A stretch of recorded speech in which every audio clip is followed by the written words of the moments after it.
Assalamualaikum warahmatullahi wabarakatuh. Yang terhormat pemuji UKIN, perkenalkan nama saya Amri, mahasiswa PPG dalam jabatan Angkatan 2 tahun 2022 LPTK Universitas Tanjung Pura Pontianak. Saya merupakan guru biologi di SMA Advitian Goa. Pada hari ini 5 Desember 2022 akan melaksanakan kegiatan pembelajaran pada kelas 10 dengan materi dampak keanekaragaman hayati dalam rangka memenuhi uji kinerja PPG. Model pembelajaran yang saya gunakan adalah model pembelajaran Problem Based Learning. Mohon masukan dan saran agar pembelajaran ke depan lebih baik. Semoga video saya bermanfaat dan selamat menyaksikan. Assalamualaikum warahmatullahi wabarakatuh.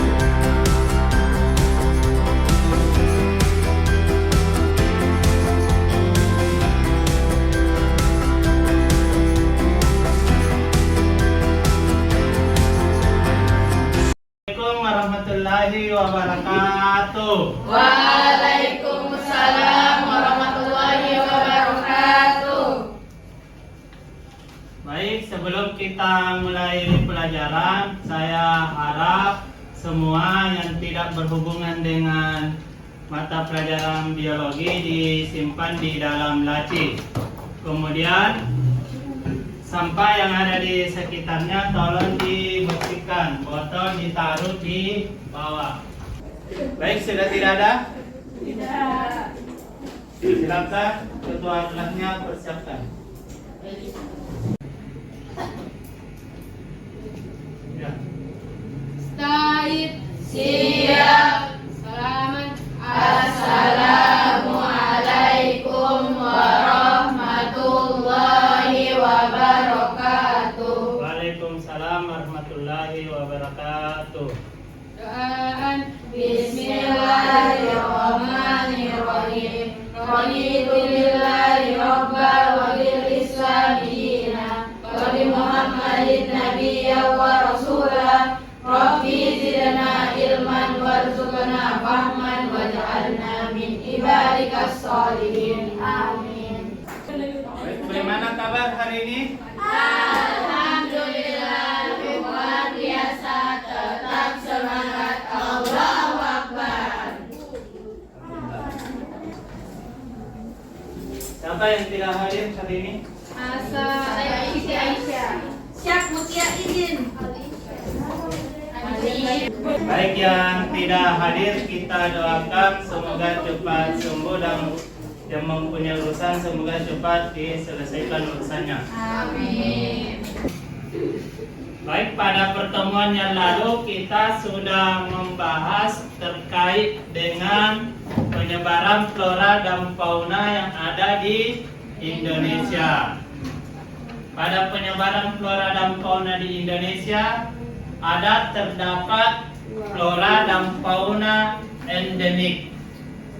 Nah, siapa yang bisa jelaskan apa yang dimaksud lagi flora dan fauna endemik?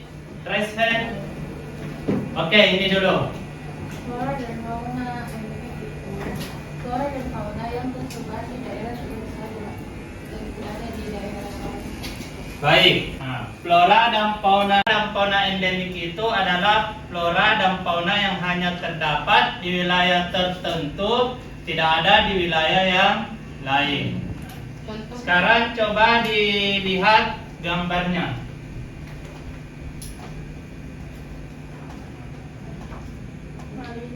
Ini di mana ini? Marino.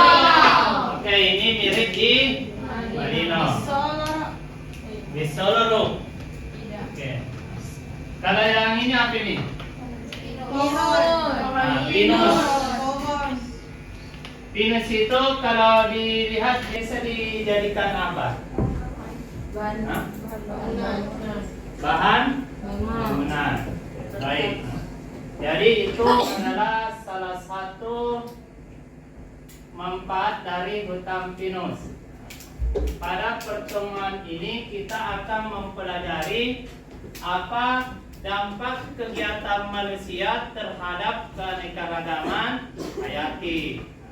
Jadi di dalam mengelola keanekaragaman hayati itu ada dampak yang ditimbulkan oleh manusia. Tapi sebelum itu kita lihat dulu tujuan pembelajarannya.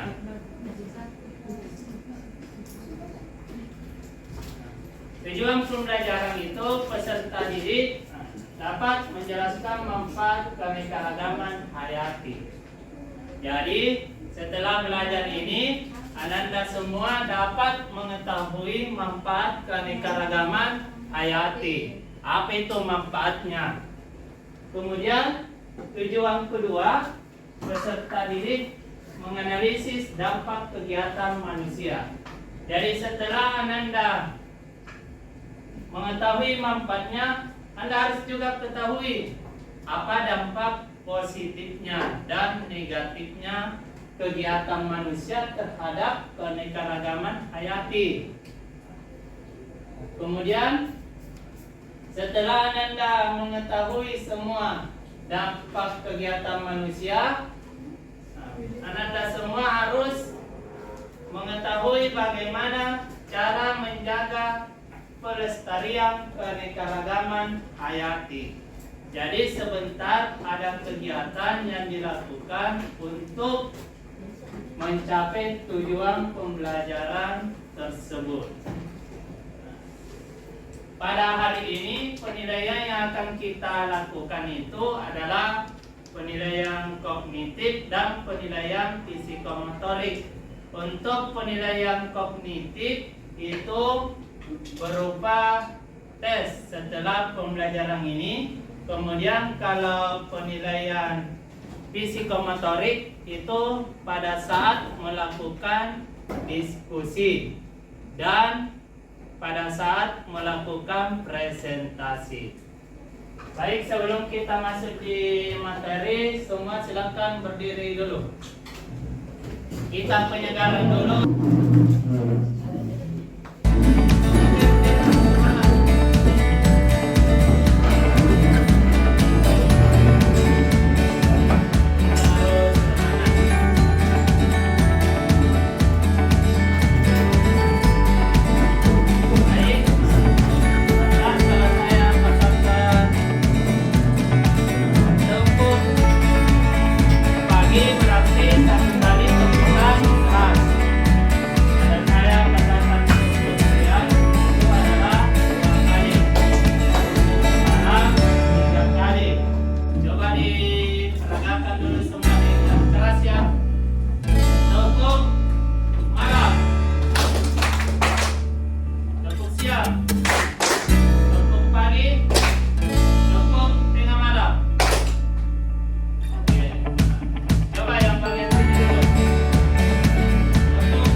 Sekalian diharapkan setelah mengamati video tentang dampak keanekaragaman hayati, Anda semua dapat mengemukakan apa yang menjadi permasalahan dari video tersebut.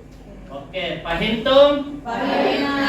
Oke, mari kita lihat video tentang dampak keanekaragaman hayati.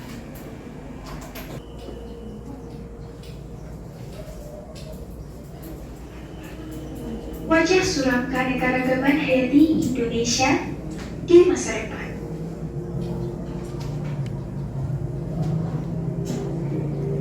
Indonesia, sebuah negara yang kaya akan keanekaragaman hayati. Terbukti, Indonesia menduduki peringkat kedua dari 17 megadiverse countries atau negara dengan keragaman universitas paling tinggi di dunia.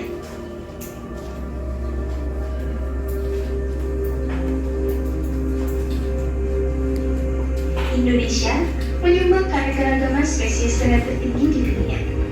Lembaga Ilmu Pengetahuan Indonesia atau LIPI mencatat, Indonesia memiliki 10% spesies tumbuhan dunia.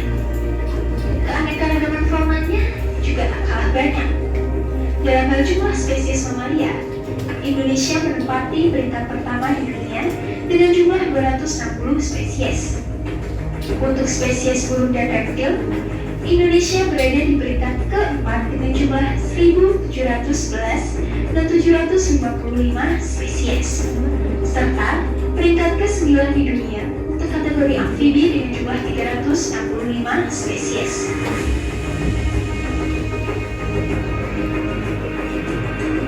Tidak hanya kekayaan hayati daratan, Indonesia sebagai negara kepulauan yang bagian negaranya terdiri dari 2/3 lautan, memiliki kekayaan laut yang luar biasa.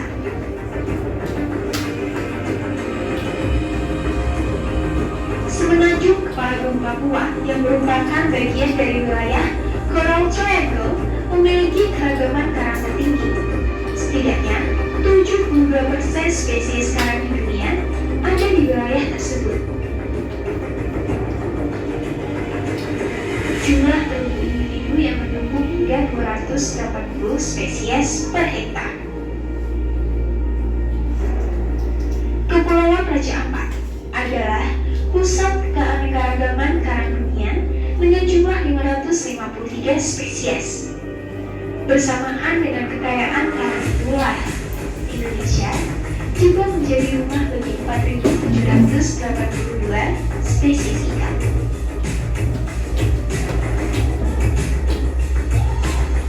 Namun, begitu sayang, peneliti Surobi pada Pusat Penelitian Biologi LIPI versi Kopra Bebila memaparkan status dan tren keberagaman fauna saat ini terus berpacu dengan laju kepunahan. Indonesia berada di posisi kelima dari 20 negara yang keanekaragaman hayatinya banyak mengalami kepunahan. Sebuah fakta yang sangat ironis, Pak. Sebanyak 191 spesies mamalia, 33 spesies burung, 33 spesies amfibi, 30 spesies reptil, 231 spesies ikan, 63 spesies moluska, 26 spesies kupu-kupu, juga 7 spesies lebah mati yang ditemukan di Indonesia sudah berada di fase terancam punah. Kira-kira apa yang menjadi permasalahan pada video tersebut? Ada yang bisa? Nah, baik, raise hand.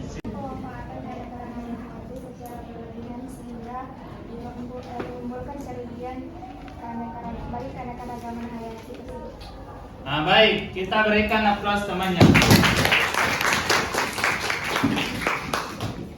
Temannya mengatakan bahwa penggunaan keanekaragaman hayati yang berlebihan itu dapat mengakibatkan kekurangan flora dan fauna yang ada di Indonesia. Ada lagi yang dapat? Oke, lesen. Bagaimana caranya menjaga keanekaragaman Indonesia agar tidak punah baik flora dan fauna? Oke, kita berikan aplaus temannya. Permasalahan yang disebutkan oleh temannya semua itu akan didiskusikan sebentar dalam bentuk kelompok. Jadi sebentar silakan Ananda semua bergabung ke kelompoknya yang telah ditentukan pada pertemuan yang lalu. Coba kita lihat siapa-siapa kelompoknya. 5. Oke, diperhatikan dulu LKPD-nya sebelum kerjakan. Di LKPD yang akan dikerjakan itu kita lihat. Jadi tadi sudah Anda perhatikan video yang telah ditayangkan. Berdasarkan video tersebut, apa masalah yang dapat terjadi di video tersebut? Itu nomor 1. Jadi dituliskan apa permasalahannya. Kemudian yang kedua, setelah Anda menuliskan semua jenis permasalahan, silakan Anda mengumpulkan data terkait dengan permasalahan yang sudah disampaikan. Kemudian yang ketiga, itu Anda buat semuanya poster. Jadi silakan buat poster bagaimana melestarikan keanekaragaman hayati. Setelah itu Anda membuat solusi terkait dengan permasalahan yang disampaikan. Oke, Pak Hinto.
Jadi kering dan gersang. Sampai itu merusak terumbu karang yang ada daftar keanekaragaman hayati menyebabkan tanah gersang banjir dan tanah gersang. Terus meningkatnya juga global warming. Bisa juga kalau misalnya globalisasi bisa menyebabkan banyak banjir. Kalau dia mataharinya es yang ada di situ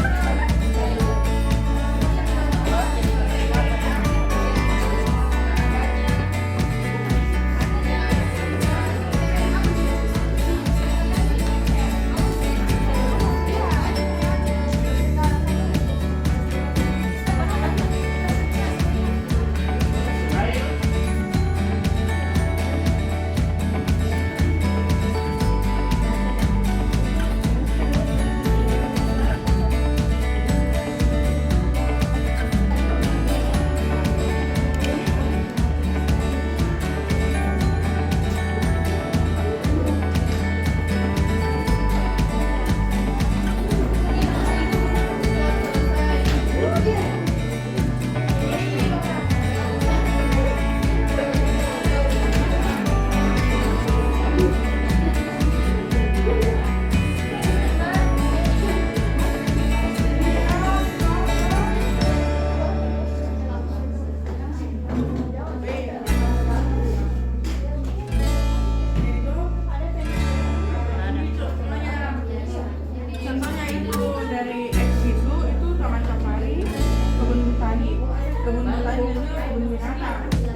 Jadi kami akan mempresentasikan hasil lembar kerja yang sudah kami diskusikan bersama teman-teman yang lain.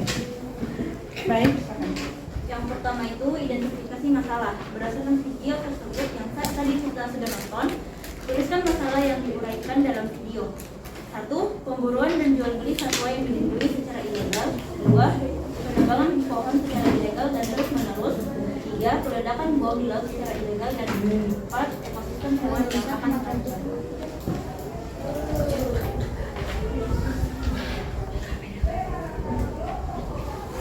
Yang kedua, menyelesaikan masalah dengan data. Untuk mengumpulkan data, kalian harus melakukan studi pustaka yang dapat memberikan informasi terkait masalah yang diajukan. Perhatikan gambar berikut. Pada gambar A, peristiwa yang terjadi yaitu penebangan pohon di Italia. Dampak yang terjadi terhadap keanekaragaman hayati yaitu akan mengakibatkan tindak semakin longsor terjadinya bencana alam sehingga akses manusia terhambat. Gambar kedua yaitu ledakan bom ikan secara ilegal. Dampak yang akan terjadi yaitu akan menghancurkan produk barang dan rumah untuk para ikan. Pada gambar ketiga yaitu pemburuan secara liar. Dampak yang akan terjadi yaitu terjadinya kepunahan hewan yang diburu, maka hewan yang diburu akan semakin sedikit atau terancam punah. Dalam poster tersebut kami menggambarkan beberapa fauna. Di sini terdapat badak Sumatera yang spesiesnya yang terhitung dari data 2021 yaitu terdapat 30 badak Sumatera. Kemudian untuk beruang madu yaitu kurang lebih ada 1000, dan juga untuk bekantan terdapat 25.000, dan juga untuk komodo terdapat 2.897. Kemudian untuk gajah Sumatera ini ada kurang lebih 2.000, juga burung jalak bali yaitu sekitar 303, dan juga harimau Sumatera 400-an kurang lebih, dan juga orangutan sekitar 800. Untuk semuanya batas itu dengan flora dan fauna dan dalam diri sendiri betapa berharganya flora dan fauna. Hashtag kalau udah final siapa lagi ya? Kita berikan Oke, berdasarkan pemaparan dari kelompok 5, ada yang mau bertanya terkait dengan presentasinya? Oke, silakan Airon. Jumlah spesiesnya itu spesies setelah mencapai angka kepunahan atau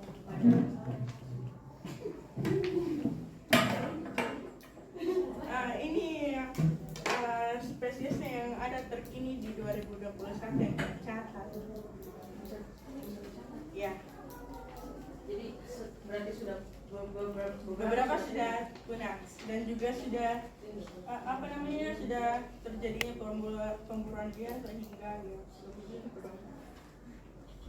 Baik, kita berikan aplaus.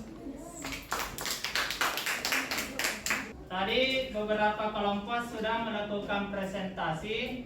Jadi pada video yang ditayangkan tadi, permasalahan yang diangkat itu adalah bagaimana cara melestarikan keanekaragaman hayati yang sudah digunakan oleh manusia. Jadi cara pelestariannya itu bisa secara in situ dan bisa secara ex situ. Ada yang mau ditanyakan? Tidak ada? Oke. Baik, kesimpulan kita hari ini. Sebelum Bapak menyimpulkan, mungkin ada beberapa siswa yang dapat menyimpulkannya. Silakan yang di belakang. Silakan kegiatan kita hari ini. hari ini kita sudah belajar tentang flora dan fauna yang ada di Indonesia dan apa saja sih masalah-masalah yang terdapat pada flora dan fauna di Indonesia, dan ternyata masalah utamanya adalah manusia sendiri.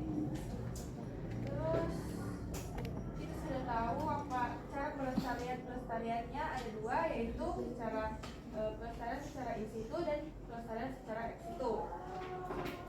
Oke, baik, kita berikan aplaus semuanya. Baik, jadi kesimpulan pelajaran kita hari ini yaitu manfaat keanekaragaman hayati itu bisa dijadikan sandang, pangan, dan pakan. Dampak kegiatan manusia terhadap keanekaragaman hayati itu ada dua. Ada dampak yang merugikan dan ada yang dampak menguntungkan. Dampak yang merugikan itu karena akan punahnya satwa yang ada di Indonesia.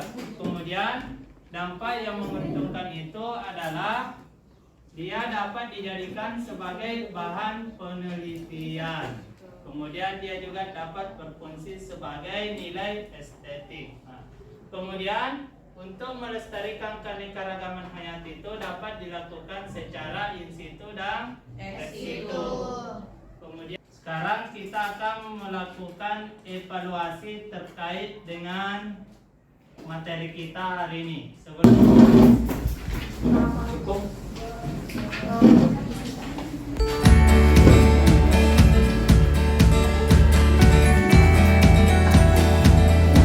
Baik, semua sudah dapat?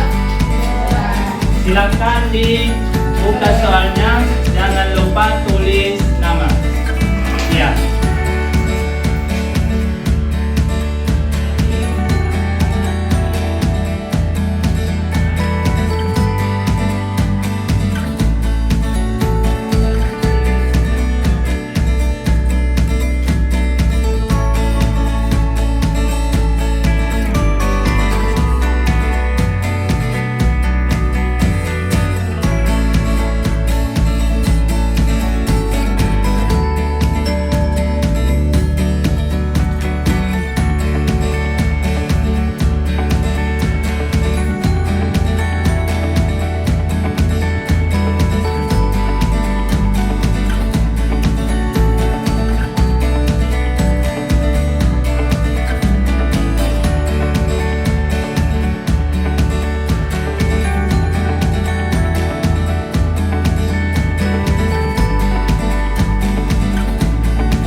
Sekarang kita melakukan kegiatan refleksi.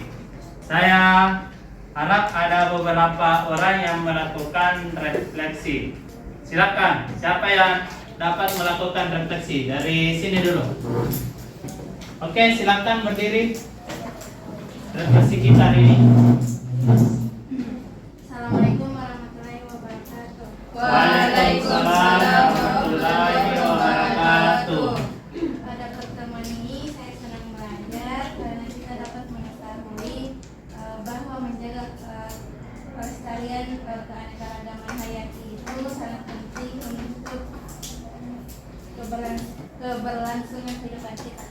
Oke, bagus. Berikan plus semuanya. Oke, baik. Sekarang kita tutup materi kita hari ini. Jadi untuk pertemuan selanjutnya kita akan belajar tentang virus. Baik. Sekarang silakan mempersiapkan kelasnya. Silakan. Oke, silakan. Baik. Siap. Salaman. Assalamualaikum warahmatullahi wabarakatuh. Waalaikumsalam warahmatullahi wabarakatuh. Doaan. Bismillahirrahmanirrahim.